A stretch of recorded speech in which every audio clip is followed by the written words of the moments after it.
ahora vamos a conversar con el abogado penalista Carlos Caro.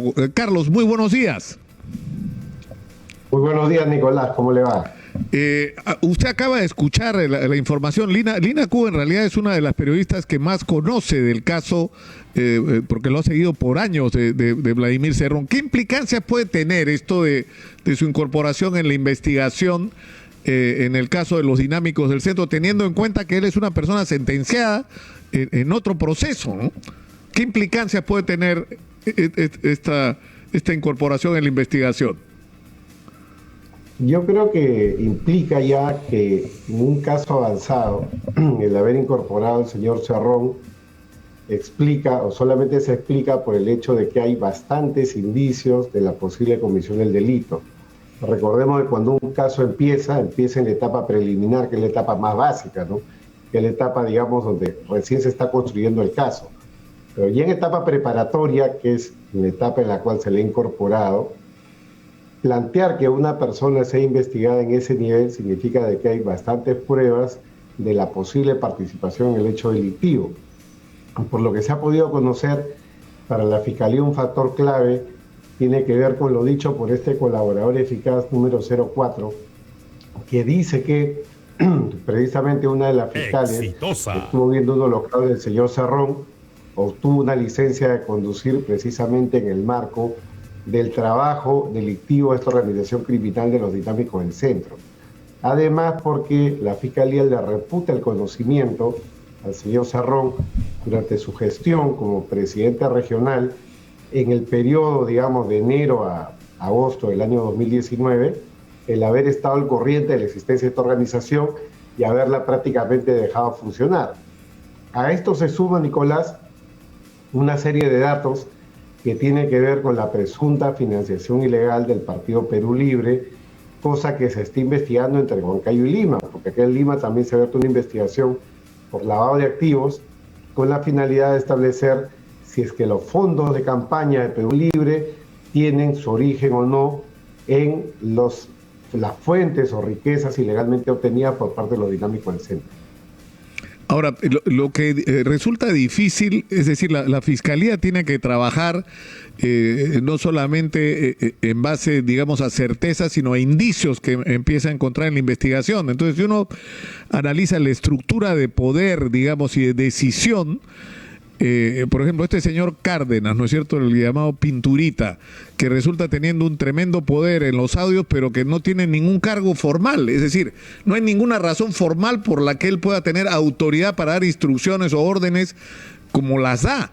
Y la única explicación es que no es él el que está dando las órdenes en realidad, sino él da las órdenes en su condición de representante de Vladimir Cerrón. Me imagino que esto es algo que tiene que determinar la investigación. En efecto, Nicolás, si hay precedentes en esa dirección, recordemos el caso del señor Vladimiro Montesinos Torres, quien era asesor del Servicio de Inteligencia, pero a la vez tenía un gran poder de decisión sobre el erario público del propio Servicio de Inteligencia y otras entidades, razón por la cual él fue condenado por usurpación de funciones, pero además, en casos como funcionario público, por ser una suerte de administrador de facto.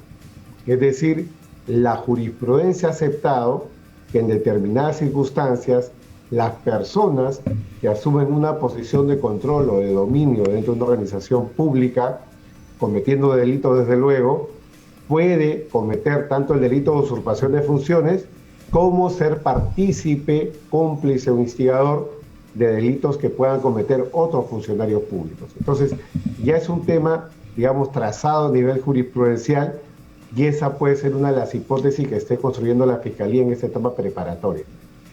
Ahora, lo que va a decir Vladimir Cerrón, sin ninguna duda, es que esto es parte de una operación política en su contra, ¿no?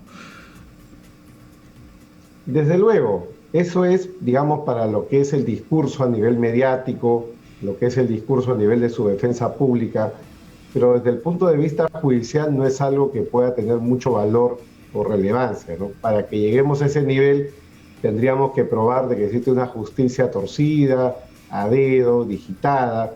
Tendríamos que pensar más o menos en un poder judicial como el de Venezuela o el de Cuba, y no es el caso, ¿no? Con todas las discusiones, con todos los bemoles desconfianzas que puede haber acá hacia las autoridades, nadie puede decir que el Ministerio Público o el Poder Judicial respondan en este momento al poder político. Poder político que además en este momento corresponde ni más ni menos que al Partido Perú Libre. O sea, ya no hay otro partido, digamos, liderando el Poder Ejecutivo. Claro, o sea, tendría que atribuírsele al actual Poder Ejecutivo el estar manipulando el Poder Judicial, porque las decisiones, es cierto que las investigaciones vienen de atrás, pero las decisiones con respecto a las acciones que se están tomando tienen que ver con estas investigaciones, como en el caso de Fiorella Molinelli. Es sorprendente lo que está pasando ahí, Carlos. 34 fiscales han intervenido en esta investigación, 34 miembros del Ministerio Público.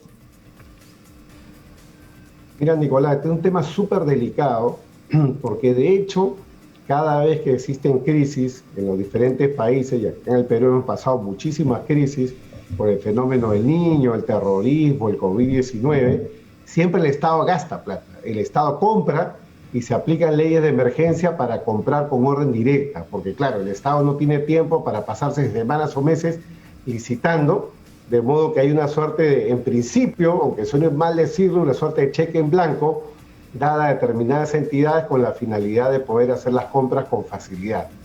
Eso es lo que ha pasado acá y evidentemente el telón, digamos, de fondo tiene que ver con la existencia de una posible red criminal alrededor de los gastos públicos de salud con la finalidad de defraudar al Estado. Eso no significa, desde luego, que la señora Molinelli tenga que haber estado metida en la historia. Hay funcionarios que son los encargados del área de compras, funcionarios que son los encargados de elegir a los proveedores y cerrar los contratos.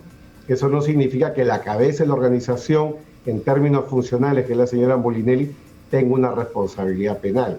Para que la Fiscalía concluya en ello, tiene que tener una prueba mucho más construida. Lo que hemos visto ayer es una diligencia de búsqueda de pruebas. El allanamiento es una diligencia para buscar la prueba.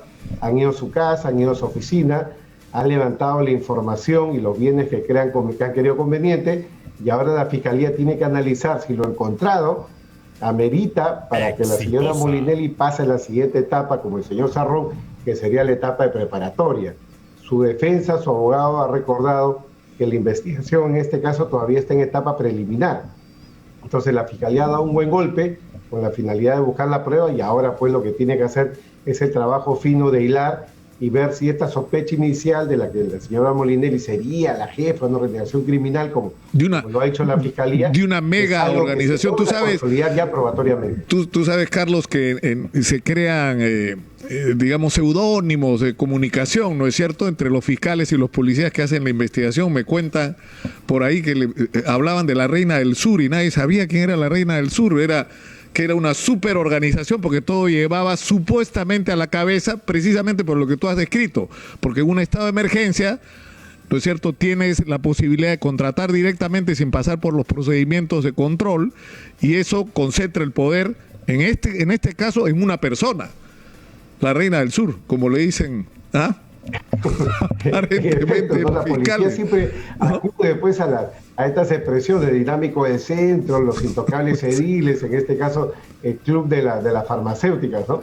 Son, digamos, expresiones que usa la policía para sus acciones de inteligencia y de trabajo, pero claro, a la hora en que el fiscal ya tiene que traducir esto en una resolución, ahí viene el trabajo fino de ver si en verdad todos estos elementos de prueba, indicios que se han recopilado en esta etapa preliminar, dan para una preparatoria, ¿no? Yo, por lo menos de lo que he leído inicialmente, creo que la Fiscalía tiene un buen caso.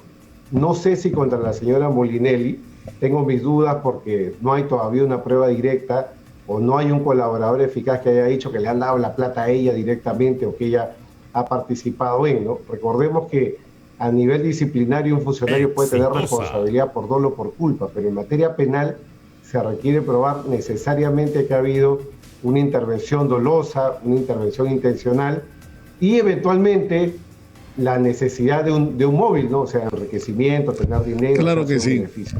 Carlos, te agradezco mucho por esta comunicación, ha sido muy gentil como siempre. Carlos Caro, abogado penalista, ha estado con nosotros. Un abrazo, muy buenos días.